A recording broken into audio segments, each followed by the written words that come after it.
ಪೊಲೀಸರ ಕಿರುಕುಳಕ್ಕೆ ಬೇಸತ್ತು ಯುವಕ ಆತ್ಮಹತ್ಯೆಗೆ ಯತ್ನಿಸಿರುವಂತಹ ಘಟನೆ ಸಂಭವಿಸಿದೆ. ಸಂತೆಬೆನ್ನೂರು ಪೊಲೀಸ್ ಠಾಣೆ ವ್ಯಾಪ್ತಿಯಲ್ಲಿ ಇಂದು ಘಟನೆ ಸಂಭವಿಸಿರುವಂತದ್ದು. ಪೊಲೀಸರ ಕಿರುಕುಳಕ್ಕೆ ಬೇಸತ್ತು ಯುವಕ ಆತ್ಮಹತ್ಯೆಗೆ ಯತ್ನಿಸಿರುವಂತಹ ಘಟನೆ ಸಂಭವಿಸಿದೆ. ಸಂತೆಬೆನ್ನೂರು ಪೊಲೀಸ್ ಠಾಣೆ ವ್ಯಾಪ್ತಿಯಲ್ಲಿ ಈ ಘಟನೆ ನಡೆದಿರುವಂತದ್ದು. ಚಿಕ್ಕಬೆನ್ನೂರು ಗ್ರಾಮದ ಕಿರಣ್ ಆತ್ಮಹತ್ಯೆಗೆ ಯತ್ನಿಸಿದಂತಹ ಯುವಕ ಕಳ್ಳತನದ ಆರೋಪದ ಮೇಲೆ ವಿಚಾರಣೆಗೆ ಅಂತ ಪೊಲೀಸರು ಕರೆತಂದಿದ್ರು. ವಿಚಾರಣೆಗೆ ಕರೆತಂದು 3 ದಿನ ಹಿಂಸೆಯನ್ನ ನೀಡಿದ್ದಾರೆ ಅಂತ ಪೋಷಕರು ಆರೋಪವನ್ನ ಮಾಡ್ತಾ ಇದ್ದಾರೆ. ಮನನೊಂದಂತಹ ಕಿರಣ್ ಶುಕ್ರವಾರ ಸಂಜೆ ಆತ್ಮಹತ್ಯೆಗೆ ಯತ್ನಿಸಿದ್ದಾನೆ. ಸಂತೆಬೆನ್ನೂರು ಆಸ್ಪತ್ರೆ ಮುಂಭಾಗ ಗ್ರಾಮಸ್ಥರು ಜಮಾಯಿಸಿದ್ರು.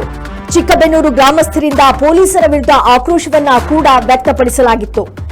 ಹೆಚ್ಚಿನ ಒಂದು ಚಿಕಿತ್ಸೆಗಾಗಿ ದಾವಣಗೆರೆ ಜಿಲ್ಲಾ ಆಸ್ಪತ್ರೆಗೆ ಇಂದು ದಾಖಲು ಮಾಡಲಾಗಿದೆ.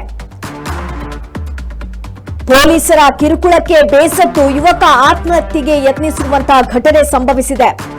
ಕಳ್ಳತನದ ಆರೋಪದ ಮೇಲೆ ವಿಚಾರಣೆಗೆ ಅಂತ ಪೊಲೀಸರು ಠಾಣೆಗೆ ಕರೆತಂದಿದ್ರು. ಆದ್ರೆ ಇಲ್ಲಿ ಆಗಿರುವಂತದ್ದೇ ಬೇರೆ. ಪೊಲೀಸರೇ ಈತನಿಗೆ ಹಿಂಸೆಯನ್ನ ನೀಡಿದ್ದಾರೆ. ಆದ್ರಿಂದಾಗಿ ಆತ್ಮಹತ್ಯೆಗೆ ಯತ್ನಿಸಿದ್ದಾನೆ ಅನ್ನುವಂತ ಆರೋಪ ಕೂಡ ಕೇಳಿ ಬರ್ತಾ ಇದೆ. ಇಂದು ಕಳ್ಳತನದ ಆರೋಪದ ಮೇಲೆ ವಿಚಾರಣೆಗೆ ಅಂತ ಪೊಲೀಸರು ಕರೆತಂದಿದ್ರು. ಚಿಕ್ಕಬೆನ್ನೂರು ಗ್ರಾಮದ ಕಿರಣ್ ಅನ್ನುವಂತಹ ವ್ಯಕ್ತಿ ಆತ್ಮಹತ್ಯೆಗೆ ಯತ್ನಿಸಿರುವಂತದ್ದು. ವಿಚಾರಣೆಗೆ ಅಂತ ಕರೆತಂದು 3 ದಿನಗಳ ಒಂದು ಕಾಲ ಹಿಂಸೆಯನ್ನ ನೀಡಿದ್ದಾರೆ ಅಂತ ಪೋಷಕರು ಆರೋಪವನ್ನ ಮಾಡಿದ್ದಾರೆ. ಈ ಹಿನ್ನೆಲೆಯಲ್ಲಿ ಮನನೊಂದು ಕಿರಣ್ ಶುಕ್ರವಾರ ಸಂಜೆ ಆತ್ಮಹತ್ಯೆಗೆ ಯತ್ನಿಸಿದ್ದಾನೆ. ಸಂತೆಬೆನ್ನೂರು ಆಸ್ಪತ್ರೆ ಮುಂಭಾಗ ಈ ಹಿನ್ನೆಲೆಯಲ್ಲಿ ಗ್ರಾಮಸ್ಥರೆಲ್ಲರೂ ಕೂಡ ಜಮಾಯಿಸಿದ್ರು. ಹಾಗೆ ಪೊಲೀಸರ ವಿರುದ್ಧ ಆಕ್ರೋಶವನ್ನ ವ್ಯಕ್ತಪಡಿಸಿದ್ರು. ಅದರಿಂದ ಹೆಚ್ಚಿನ ಚಿಕಿತ್ಸೆಗೆ ಅಂತ ದಾವಣಗೆರೆ ಜಿಲ್ಲಾ ಆಸ್ಪತ್ರೆಗೆ ಇಂದು ದಾಖಲು ಮಾಡಿಕೊಳ್ಳಲಾಗಿದೆ. ಚನ್ನಗಿರಿ ತಾಲೂಕು ಸಂತೆಬೆನ್ನೂರು ಪೊಲೀಸ್ ಠಾಣೆ ವ್ಯಾಪ್ತಿಯ ಚಿಕ್ಕಬೆನ್ನೂರು ಗ್ರಾಮದ ಯುವಕ ಕಿರಣ್ ಅನ್ನುವಂತವನು ಒಂದು ಕಳ್ಳತನ ಆರೋಪದ ವಿಚಾರವಾಗಿ ಪೊಲೀಸರು ಠಾಣೆಗೆ ಬರೋದಕ್ಕೆ ಹೇಳಿದ್ರು. ಆದ್ರೆ ಅಲ್ಲಿ 3 ದಿನಗಳಿಂದ ಆತನಿಗೆ ವಿವಿಧ ರೀತಿಯಲ್ಲಿ ಒಂದು ಚಿತ್ರಹಿಂಸೆಯನ್ನ ನೀಡಲಾಗಿದೆ. ಅದರಿಂದಾಗಿ ಅವರ ಪೋಷಕರು ಒಂದು ಆರೋಪವನ್ನ ಮಾಡಿದ್ದಾರೆ. ಅದರ ಜೊತೆಗೆ ಗ್ರಾಮಸ್ಥರೆಲ್ಲರೂ ಕೂಡ ಇಂದು ಸಂತೆಬೆನ್ನೂರು ಆಸ್ಪತ್ರೆ ಮುಂಭಾಗ ಒಂದು ಜಮಾಯಿಸಿದ್ರು. ಹಾಗೆ ಪೊಲೀಸರ ವಿರುದ್ಧ ಆಕ್ರೋಶವನ್ನ ಕೂಡ ವ್ಯಕ್ತಪಡಿಸಿದ್ದಾರೆ. ಈ ಪೊಲೀಸರು ಯಾವುದೇ ಒಂದು ರೀತಿಯಾಗಿರುವಂತ ಈಗ ಕಳ್ಳತನ ಮಾಡಿದ್ರೆ ಅಥವಾ ಯಾವುದೇ ಒಂದು ಆರೋಪದಲ್ಲಿ ವಿಚಾರಣೆಗೆ ಅಂತ ಕರೆತಂದಾಗ ಅಲ್ಲಿ ಒಂದು ಕಾನೂನಿನ ಚೌಕಟ್ಟು ಅನ್ನುವಂಥದ್ದು ಇರುತ್ತೆ. ಆದ್ರೆ ಈ ಪೊಲೀಸರೇ ಈತನಿಗೆ ಚಿತ್ರಹಿಂಸೆಯನ್ನ ನೀಡಿದ್ರೆ ಯಾವ ರೀತಿಯಾಗಿ ಅವರೊಂದು ಏನು ರಕ್ಷಣೆಯನ್ನ ಕೊಡ್ತಾರೆ ಅಥವಾ ಯಾವ ರೀತಿಯಾಗಿರುವಂತಹ ಕಾನೂನನ್ನ ತೆಗೆದುಕೊಳ್ತಾರೆ ಅನ್ನುವಂಥದ್ದೇ ಇಲ್ಲಿಗ ಯಕ್ಷ ಪ್ರಶ್ನೆಯಾಗಿದೆ. ಈ ರೀತಿಯಾಗಿ ಒಂದು ಯಾವುದೇ ಒಂದು ಕಳ್ಳತನ ಆಗಿರ್ಲಿ ಅಥವಾ ಯಾವುದೇ ಒಂದು ಅಪರಾಧ ಮಾಡಿದಾಗ ಪೊಲೀಸರು ವಿಚಾರಣೆಗೆ ಅಂತ ಕರೆತರ್ತಾರೆ. ಅಲ್ಲಿ ವಿಚಾರಣೆಯನ್ನ ಮಾಡಬೇಕಷ್ಟೇ ಹೊರತು ಹಿಂಸೆಯನ್ನ ನೀಡೋದಲ್ಲ. ಬಟ್ ಇಲ್ಲಿ ಆಗಿರೋದೇ ಬೇರೆ. 3 ದಿನಗಳಿಂದ ವಿಚಾರಣೆಗೆ ಅಂತ ಕರೆತಂದು ಹಿಂಸೆಯನ್ನ ನೀಡಿದ್ದಾರೆ. ಆದ್ರಿಂದ ಪೋಷಕರು ಈ ಹಿನ್ನೆಲೆಯಲ್ಲಿ ದೂರನ್ನ ನೀಡಿದ್ದಾರೆ. ಪೊಲೀಸರ ವಿರುದ್ಧ ಆಕ್ರೋಶವನ್ನ ವ್ಯಕ್ತಪಡಿಸಿದ್ದಾರೆ. ಅದಷ್ಟೇ ಅಲ್ಲ, ಗ್ರಾಮಸ್ಥರು ಕೂಡ ಸೇರ್ಕೊಂಡು ಒಂದು ಏನು ಸಂತೆಬೆನ್ನೂರು ಆಸ್ಪತ್ರೆ ಮುಂಭಾಗದಲ್ಲಿ ಜಮಾಯಿಸಿದ್ರು. ಪೊಲೀಸರ ವಿರುದ್ಧ ಆಕ್ರೋಶವನ್ನ ವ್ಯಕ್ತಪಡಿಸಿದ್ದಾರೆ. 3 ದಿನಗಳ ಕಾಲ ತನ್ನ ಮಗ ಕಿರಣ್ ವಿಚಾರಣೆಗೆ ಅಂತ ಕರೆತಂದು ಮಾನಸಿಕ ಹಾಗೂ ದೈಹಿಕವಾಗಿ ಹಿಂಸೆಯನ್ನ ನೀಡಿದ್ದಾರೆ. ನನ್ನ ಮಗ ನಿರಪರಾಧಿಯಾಗಿದ್ದು ಅವನಿಗೆ ಯಾವುದೇ ಆರೋಪಗಳಿಲ್ಲ. ಏಕಾಏಕಿ ಅವನನ್ನ ಕರೆತಂದು ಹಿಂಸೆಯನ್ನ ನೀಡಿದ್ದಾರೆ ಪೊಲೀಸರು. ಅದರಿಂದ ಅವರ ವಿರುದ್ಧ ಕ್ರಮವನ್ನ ಕೈಗೊಳ್ಳಬೇಕು ಅಂತ ತಾಯಿ ಮೀನಾಕ್ಷಮ್ಮ ಹಾಗೂ ತಂದೆ ಆನಂದಪ್ಪ ಅವರು ಒತ್ತಾಯವನ್ನ ಮಾಡಿದ್ದಾರೆ. ನನ್ನ ಮಗ ಯಾವುದೇ ಅಪರಾಧವನ್ನ ಮಾಡಿಲ್ಲ, ಏಕಾಏಕಿ ಅವನನ್ನ ಕರೆತಂದು 3 ದಿನಗಳಿಂದ ಒಂದು ದೈಹಿಕವಾಗಿ ಹಾಗೆ ಮಾನಸಿಕವಾಗಿ ಹಿಂಸೆಯನ್ನ ನೀಡಿದ್ದಾರೆ. ಈ ಹಿನ್ನೆಲೆಯಲ್ಲಿ ನನ್ನ ಮಗ ಕಿರಣ್ ಆತ್ಮಹತ್ಯೆಗೆ ಯತ್ನಿಸಿದ್ದಾನೆ ಅನ್ನುವಂತ ಒಂದು ಆರೋಪವನ್ನ ಮಾಡಿದ್ದಾರೆ. ಸಂತೆಬೆನ್ನೂರು ಸರ್ಕಾರಿ ಆಸ್ಪತ್ರೆಯ ಮುಂಭಾಗ ನೂರಾರು ಸಂಖ್ಯೆಯಲ್ಲಿ ಚಿಕ್ಕಬೆನ್ನೂರು ಗ್ರಾಮಸ್ಥರು ಜಮಾಯಿಸಿ ಪೊಲೀಸರ ವಿರುದ್ಧ ಆಕ್ರೋಶವನ್ನ ವ್ಯಕ್ತಪಡಿಸಿದ್ದಾರೆ. ಅದರ ಜೊತೆಗೆ ಈ ಬಗ್ಗೆ ಒಂದು ಕ್ರಮವನ್ನ ಕೈಗೊಳ್ಳುವಂತೆ ಒತ್ತಾಯವನ್ನ ಕೂಡ ಮಾಡಿದ್ದಾರೆ.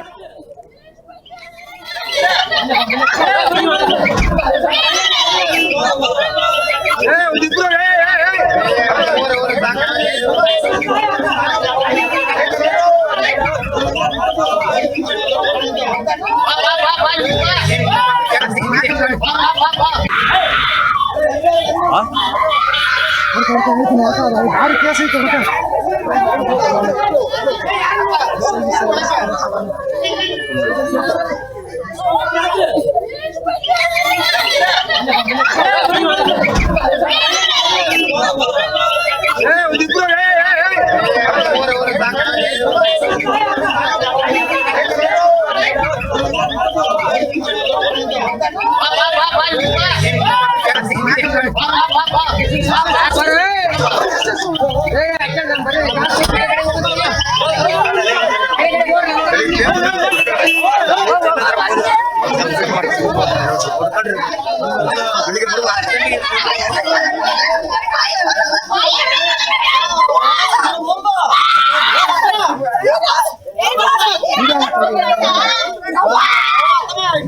ಪೊಲೀಸ್ನವರು ಸಹ ನನ್ನ ಮಗನಿಗೆ ಹಿಂಸೆ ಮಾಡಿದಾರೆ ಸರ್.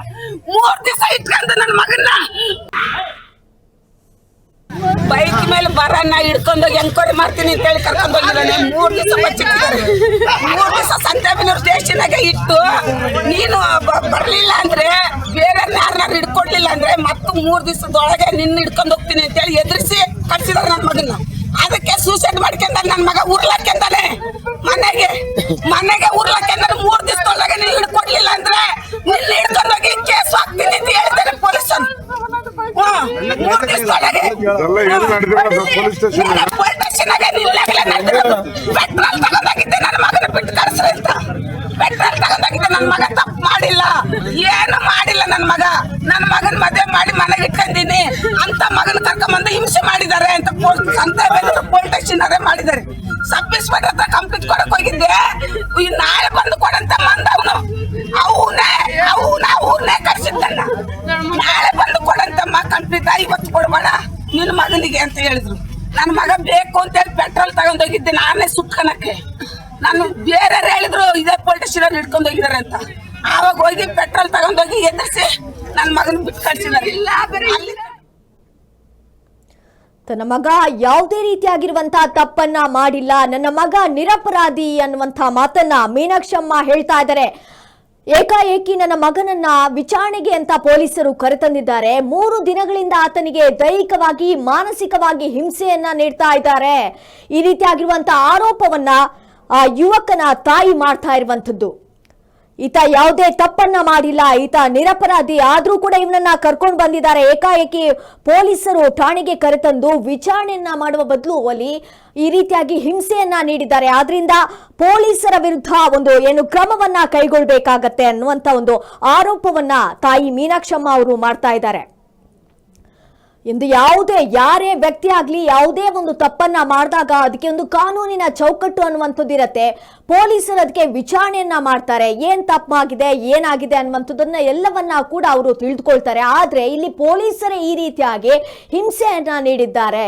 ಆದ್ರೆ ಇದನ್ನ ಈಗ ಯಾರು ಕೇಳ್ತಾರೆ? ಪೊಲೀಸರು ಈ ರೀತಿಯಾಗಿರುವಂತಹ ಹಿಂಸೆಯನ್ನ 3 ದಿನಗಳಿಂದ ಮಾನಸಿಕವಾಗಿ ಹಾಗೂ ದೈಹಿಕವಾಗಿ ಹಿಂಸೆಯನ್ನ ನೀಡಿದ್ದಾರೆ. ಆದ್ರಿಂದಾಗಿ ಈ ಒಂದು ಯುವಕ ಆತ್ಮಹತ್ಯೆಗೆ ಯತ್ನಿಸಿರುವಂತಹ ಘಟನೆ ಇಲ್ಲಿ ಸಂಭವಿಸಿರುವಂತದ್ದು. ಆದ್ರಿಂದ ಪೊಲೀಸರ ವಿರುದ್ಧ ಕ್ರಮವನ್ನ ಕೈಗೊಳ್ಳಬೇಕು ಅಂತ ಈ ಕಿರಣ್ನ ತಾಯಿ ಮೀನಾಕ್ಷಮ್ಮ ಹಾಗೆ ತಂದೆ ಆನಂದಪ್ಪ ಅವರು ಆಕ್ರೋಶವನ್ನ ವ್ಯಕ್ತಪಡಿಸಿದ್ದಾರೆ.